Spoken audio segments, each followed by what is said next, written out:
কবিতা তার শাশুড়ি মা অঞ্জলি দেবী এবং ননদ টিনা ও স্বামী কৌশিক আর শ্বশুর মশাই কমলেশ বাবু এবং ছোট্ট মেয়ে কাজলকে নিয়ে গ্রামে বসবাস করে।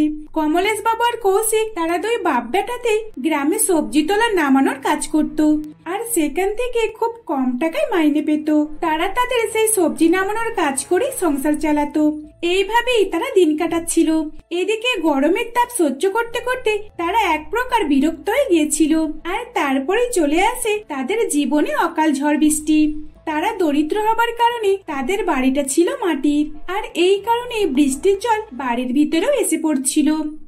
বৌমা, তুমি এখানে কিছু একটা পাত্র বসিয়ে দাও। দেখো না, আমার মনে হচ্ছে বৃষ্টির জল আমাদের এই বাড়িটাকে আর বেঁচে থাকতে দেবে না। তোমার বাবা কত কষ্ট করে মেহনত করে এই বাড়িটাকে বানিয়েছে। মা, ছোটবেলা থেকেই দেখে আসছি এই বাড়িটাকে। প্রতি বছরই তো বর্ষাকাল আসে, কিন্তু তবু এই বাড়িটা কিছুই হয় না। আমি জানি না এই বছরে বর্ষাকালে কি হবে। এতদিন হয়ে গেল এই বাড়িটাকে বাবার দাদা কেউই ঠিক করেনি, আর আমার মনে হয় না এই বছর আর বাড়িটা বেঁচে থাকবে। ওই কথা বলিস না। তোর বাবা যদি শোনে তাহলে তোর বাবার অনেক কষ্ট হবে, কারণ তোর বাবা তো এই বাড়িটাকে খুব কষ্ট করে বানিয়েছে শুধুমাত্র তোদের জন্য। হ্যাঁ, আমি জানি এই বাড়িটাতে মাত্র একটাই রুম, আর এই একটা রুমেতে বৌমার অনেক অসুবিধা হয়, কিন্তু আমাদের কিছুই করার নেই। না না, আমার কোনো অসুবিধা হয় না। আমি তো একদম ঠিক আছি। আমাকে নিয়ে আপনারা চিন্তা করবেন না। বৌমা, আমি জানি তুমি তোমার কোনো রকমের কষ্টের কথা আমাদের সামনে প্রকাশ করবে না, কিন্তু আমি তো খুব ভালো করে জানি তুমি সারাদিন এত কাজ কাম করে একটু আরামদায়ক বিছানায় শোবার কথা ভাবো, কিন্তু আমরা তোমাকে সেই আরামদায়ক বিছানায় ঘুমাতেই দিতে পারি না, রেস্ট নিতে দিতে পারি না। আমাদেরকে ক্ষমা করো। মা, দয়া করে আপনি এভাবে বলবেন না। আর তাছাড়া আমার অসুবিধা হলেও আমি আপনাদের সঙ্গে একটা ঘরেতে অনেক সুখে আছি। আসলে কবিতাদের শ্বশুর বাড়িতে মাত্র একটাই রুম ছিল, আর সেখানে সকলে থাকার কারণে কবিতা নিজের মতো করে কখনো রেস্ট নিতে পারতো না। এর ফলে তার অনেকই অসুবিধা হতো, কিন্তু তবুও কবিতা সেই সকলের সঙ্গে চুপচাপ হাসি খুশিতে দিন কাটাতো। এইভাবেই দেখতে দেখতে বেশ কিছুদিন কেটে যায়। এমনই একদিন প্রচন্ড ভারী বৃষ্টি হওয়ার কারণে তাদের বাড়ির ভেতরটা পুরোপুরি ভাবে জলে ভিজে যায়। আরে বাবা কাজল, তুই আমার উপরে কেন জল ফেলছিস? আমি জানি এটা তোর ছেড়ে আর কারোরই দুষ্টুমি হতে পারে না। তুই আমার গায়ের উপরে জল ফেলিস না। কাল সকালবেলা দুইজনে মিলে খেলা হবে, কেমন? মা, তুমি আমার ঘুমের ঘরে কি বকছো বলো তো? কাজল তো ঘুমাচ্ছে, তুমি চুপচাপ ঘুমিয়ে পড়ো। কাজল যখন ঘুমাচ্ছে তাহলে আমার মাথাতে এরকম জলের টোপা কোথায় থেকে পড়ছে? শাশুড়ি মায়ের এই কথা শুনে তখন কবিতা তাড়াহুড়ো করে উঠে পড়ে, আর ঘুম থেকে উঠেই দেখে যে কাজল তো ঘুমাচ্ছে, কিন্তু তাদের বিছানা এবং জামা কাপড় সমস্ত ভিজে গেছে। মা, বাবা তাড়াতাড়ি উঠে পড়ুন। কাজল, টিনা তাড়াতাড়ি ওঠো, এখানে শুয়ে থাকে মানে পুরোপুরি ভিজে যাবে। আমাদের বাড়ির ছাত্রা দেখো কি অবস্থা, এখানে ঘুমানো যাবে না। তাড়াতাড়ি উঠে এক কোণে চলে যাও। কবিতার কথা শুনে পরিবারের সকলে সেখান থেকে উঠে পড়ে। এইরকম অবস্থা দেখে অঞ্জলি দেবী চোখে জল নিয়ে বলে, আজ আমরা গরিব বলে রাতের ঘুমটাও উড়ে গেছে। আমরা যদি ধনী হতাম তাহলে এই বৃষ্টিটাতে কখনো দাঁড়িয়ে থাকতাম না, আমাদের মজাটাই তখন আলাদা হতো। কিন্তু আজ গরিব বলে বৃষ্টির জল বাড়ির ভিতর এসে পড়ছে, আর আমরা কিছুই করতে পারছি না। গরিব হওয়া মানে অনেক জ্বালা। গরমে গরম সহ্য করতে হবে, আর তার উপর শীতকালে ঠান্ডা সহ্য করতে হবে। সেই ঠান্ডার হাত থেকে বাঁচার জন্য তো আমাদের কাছে ভালো কম্বলও থাকে না। আর এদিকে বর্ষাকালে বাড়ির ভিতরে পুরোপুরি জল জমে যায়, সেই জলটাও আমরা কোনোভাবে আটকাতে পারবো না। টিনা, আমার মনে হচ্ছে সারাদিন বৃষ্টি হবে, কারণ বাইরের আকাশের ওয়েদার খুবই খারাপ। আর তাছাড়া এই বৃষ্টি হলে তো আমরা সারা রাত ঘুমাতেই পারবো না, জেগেই কাটাতে হবে। তাই আমি একাই করে নিচ্ছি। না বৌমা, তোমাকে এই কাজ একা করতে হবে না, আমরা তিনজনে মিলে করব। আর তুমি তো জানো তোমার কোনো কষ্ট হোক আমরা সেটা চাই না, তাই আমরা সকলে মিলে চলো বালতি করে করে জলগুলো বাইরে ফেলে দিই। এইভাবে অঞ্জলি দেবী, কবিতা আর টিনা কথাবার্তা বলে বাড়ির ভিতর থেকে বালতি করে জলগুলো বাইরে ফেলতে থাকে। এইভাবেই দেখতে দেখতে মাঝরাত পর্যন্ত তারা তিনজনে মিলে জল বাইরে ফেলতে থাকে। এইভাবেই দেখতে দেখতে সকাল হয়ে যায়। তখন বৃষ্টি থেমে গিয়েছিল। আর তারপরে অঞ্জলি দেবী তার ছেলে এবং স্বামীকে ডেকে বলে, আরে বাবা, কটা বাজলো দেখেছো? তোমরা এবার ওঠো, কাজে যেতে হবে তো। ওদিকে মনে হয় সবজির গাড়ি এসে আবার চলে গেল। অঞ্জলি দেবীর এই কথা শুনে তারা দুই বাপ বেটাতে তাড়াতাড়ি উঠে পড়ে এবং তাড়াতাড়ি করে সবজির ফ্যাক্টরিতে যায়। আর সেখানে গিয়ে দেখে যে সেখানের মালিক পায়ের উপরে পা তুলে পকোড়া খেতে ব্যস্ত। তখন কৌশিক বলে, বলছিলাম যে আজকে কি সবজির গাড়ি আসে না? ও আচ্ছা, তোমরা এসে গেছে তাই তো। আচ্ছা, তোমাদের কি হুঁশ জ্ঞান আছে? কটা বাজে দেখো। তোমাদের মতন এরকম রাজা মহারাজাকে আমি কাজে রাখতে পারবো না, যারা বেলা 10টা বাজতে ঘুম থেকে ওঠে আর কাজে আসবে। মালিক, আমাদেরকে ক্ষমা করে দিন, আসলে কাল রাত্রিবেলা ঘুম না হওয়ার কারণে আমাদের আজকে এত দেরি হয়ে গেল। না না, ক্ষমা তো আমি করতে পারবো না। আজকে সবজির গাড়ি এসে চলে গেছে, তাই তোমাদের আজকের মতো ছুটি। ঠিক আছে ঠিক আছে, যাও তোমরা অন্য কাজ দেখে নাও। আমি তোমাদেরকে কাজে নিতে পারবো না, আজকে আর পয়সা দিতে পারবো না, বুঝেছো? যাও। মালিকের এই কথা শুনে তারা দুই বাপ বেটাতে সেখান থেকে চলে আসে। তখন তারা খুবই দুশ্চিন্তার মধ্যে পড়ে যায়। আসলে তাদের পরিবার সকলেই শুকিয়েছিল, বাড়িতে কোনো কিছুই ছিল না, তার পরিবারের সকলেই না খেয়েছিল। এদিকে কৌশিক আর তার বাবা টাকা নিয়ে রেশন পত্র নিয়ে যাবার অপেক্ষায় ছিল, কিন্তু সেদিন কাজ না হওয়ার কারণে তারা দুইজনে টাকা পায় না, তাই তাদেরকে খালি হাতে বাড়িতে ফিরতে হয়। এইভাবেই দেখতে দেখতে বেশ কিছুদিন কাটে, আর তারপর তারা কাজে গিয়ে টাকা নিয়ে আসে। যতই বর্ষা বৃষ্টি হোক না কেন তাদের কাজে যেতেই হতো।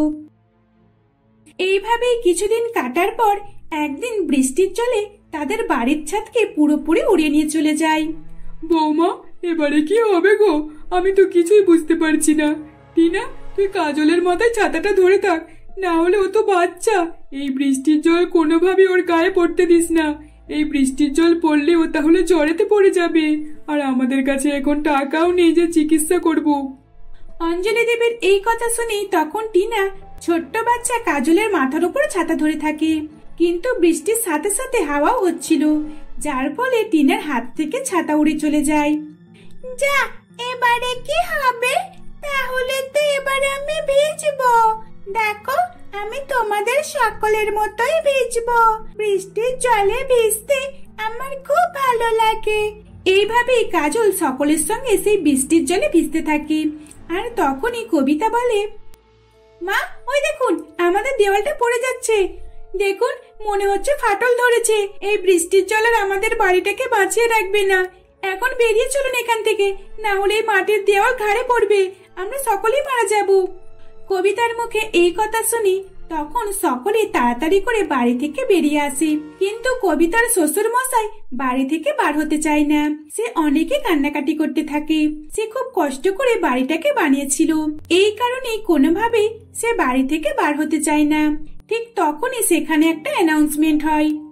শুনুন শুনুন শুনুন, 3 দিন পর্যন্ত এই ভারী বৃষ্টির সম্ভাবনা রয়েছে, তাই সকল যে যার মাটির বাড়ি থেকে বেরিয়ে কোনো নিরাপদ স্থানে চলে যান, না হলে কিন্তু আপনাদের অনেক বড় ক্ষতি হয়ে যেতে পারে। এই অ্যানাউন্সমেন্ট শুনে কবিতার পরিবার থমকে যায়। তখন তারা এক প্রকার বাধ্য হয়ে বাড়ি থেকে বেরিয়ে পড়ে। আর বৃষ্টির জল প্রচন্ড পরিমাণে বেরিয়ে চলেছিল। তাদের গ্রাম অনেকে নিচু স্থানে থাকার কারণে অর্ধেক বাড়িঘর তো সমস্ত কিছুই ডুবে যায়। মা, আমি তো এখানে চলতেই পারছি না, আমার মুখে জল ঢুকে যাচ্ছে, তুমি আমাকে কোলে নাও না। কাজল, তুই বরং তোর বাবার কোলে উঠে পড়, কারণ তোর মা তোকে নিয়ে চলতে পারবে না। অঞ্জলি দেবী কাজলকে তার বাবার কোলে উঠে পড়ার কথা বলছিল, কিন্তু কাজল তার মায়ের কোলে উঠবার জন্য বায়না ধরেছিল, আর সে তার মায়ের কোলে উঠবার জন্য জড়াজড়ি করছিল। তখনই কাজলের মায়ের মানে কবিতার পায়ে কিছু একটা ধারালো লেগে তার পা কেটে যায়। আহ বাবারে, আমার পা কেটে গেল মনে হচ্ছে, আমি আর চলতেই পারছি না। মা, তোমার পা কেটে গেল? আচ্ছা ঠিক আছে, তাহলে আমি বাবার কোলেই উঠে পড়ছি। এই বলে কাজল তার বাবার কোলে উঠে পড়ে। তারপর সকলে মিলে তারা সামনের দিকে এগিয়ে যেতে থাকে। তখনই তারা দেখতে পায় সুরক্ষা কর্মীরা দাঁড়িয়ে রয়েছে বড় বড় নৌকা নিয়ে, আর তার ফলে তারা সকলে মিলে সেই নৌকায় উঠে পড়ে, আর তাদেরকে উঁচু স্থানে নিয়ে যাওয়া হয় এবং খাবার দাবারও দেওয়া হয়। কিন্তু বেশ কিছুদিন কেটে যাবার পর তারা যখন বাড়িতে ফেরে তখন দেখে যে তাদের বাড়িটা পুরো চুরমার হয়ে গেছে। তখন সরকার থেকে তাদেরকে টাকা দেয় এবং বাড়ি বানিয়ে দেয়। এর ফলে তারা সেই বাড়িতে অনেকে হাসি খুশিতে দিন কাটাতে থাকে। কবিতা, এই দেখ আমার পুতুলটা তুই নে। তোর পুতুলটা তো কত নোংরা আর পুরাতন হয়ে গেছে। এই নে, তুই আমার পুতুলটা নে। হ্যাঁ রে পল্লবী, আমার মা তো আমাকে তোর মতো নতুন নতুন পুতুল কিনে দেয় না। তোর তো কত সুন্দর সুন্দর নতুন নতুন দামি দামি পুতুল। হ্যাঁ, তুই তো জানিস আমার মা বাবা শহর থেকে আমাকে অনেক দামি দামি পুতুল কিনে এনে দেয়। এই নে, তুই আমার পুতুলগুলো নিয়ে খেলা কর। পল্লবী, তুই অনেক ভালো। তোর মতো ভালো বন্ধু আমার আর কেউ নেই। শোন না, তুই আমাকে ছেড়ে কখনো যাবি না তো? তুই আমার সাথে সবসময় এরকম ভাবেই থাকবি তো? আমরা কিন্তু দুইজন মিলে সবসময় দুইজনের পাশে থাকবো আর একসঙ্গে থাকবো। হ্যাঁ রে, তুইও আমার খুব ভালো বন্ধু। তুই আমার কত খেয়াল রাখিস, আমাকে কত ভালোবাসিস। আমি তোকে ছেড়ে কখনোই যাব না। জানিস তো, আমি বড়দেরকে দেখেছি, ওরা ভালো বান্ধবী হলে বন্ধুত্ব সম্পর্কটাকে অন্য একটা সম্পর্কতে বেঁধে নেয়। আমিও ঠিক তেমন করেই তোকে সারা জীবন আমার পাশে রেখে দেব। হ্যাঁ পল্লবী, তুই একদম ঠিক কথা বলেছিস। আমিও তো এটাই চাই। আমি চাই তুই সারা জীবন আমার পাশে থাক। আমাদের বন্ধুত্ব সম্পর্কটাকে আমরা অনেক সুন্দর করে গড়ে তুলব। আসলে পল্লবী আর কবিতা দুইজনেই খুবই ছোট ছিল। তাদের বয়স মাত্র 8 বছর। পল্লবী খুবই ধনী ছিল, তার মা বাবা শহরে থাকতো। পল্লবীর মা বাবা ছিল একজন পুলিশ অফিসার। যেখানে যেখানে পোস্টিং হতো তাকে সেখানে সেখানেই যেতে হতো। তাই তারা কিছুদিনের জন্য গ্রামে এসেছিল। আসলে গ্রামে তাদের আসল বাড়ি, তাই তারা এখানে কয়েকদিনের জন্য ঘুরতে এসেছিল। ছোটবেলা থেকে পল্লবী আর কবিতা দুইজনের খুবই ভালো বন্ধু। কবিতা তার মা বাবার সঙ্গে ছোট্ট একটা কুঁড়ে ঘরে বসবাস করত। কবিতারা খুবই দরিদ্র ছিল, দুবেলা দুমুঠো খাবারও তাদের ঠিকভাবে জুটতো না। কবিতার বাবা মুদিখানার দোকানে কাজ করত। যা টাকা উপার্জন করত, কবিতার মা বাবা চেষ্টা করত যে কবিতাকে খুশি রাখার। এমনই একদিন পল্লবী কাঁদতে কাঁদতে কবিতার বাড়ির সামনে আসে আর তাকে ডাকতে থাকে। কবিতা বাড়ি থেকে বার হয়ে আসে এবং তার চোখে জল দেখে কবিতা জিজ্ঞাসা করে, কিরে পল্লবী, তুই কাঁদছিস কেন? কি হয়েছে তোর? তোকে কি কেউ কিছু বলেছে? না রে কবিতা, আমাকে কেউ কিছুই বলেনি। আসলে আমার বাবা আজকে এখনই শহরে যাবার জন্য বেরিয়ে পড়েছে, তাই আমি ছুটে তোর সঙ্গে দেখা করতে চলে আসলাম। আবার কবে দেখা হবে জানি না, তাই জন্যই তো এত কান্না করছি। কি পল্লবী, তুই আবার চলে যাবি? তাহলে কবে আসবি আমার সঙ্গে দেখা করতে? তুই আমাকে ভুলে যাবি না তো? এই বলে তারা দুই বান্ধবী গলা জড়িয়ে ধরে কান্নাকাটি করতে থাকে। কিছুক্ষণ কান্নাকাটি করার পর পল্লবী বলে, কবিতা, এই নে, এই ব্রেসলেটটা রাখ। সব সময় তোর হাতে পরে থাকবি। এই ব্রেসলেটটা তোকে আমার কথা মনে করিয়ে দেবে, ঠিক আছে? কোনোদিনও হাত থেকে খুলবি না কিন্তু। ঠিক আছে, আমি তোর এই ব্রেসলেটটা সারা জীবন হাতে পরে থাকবো।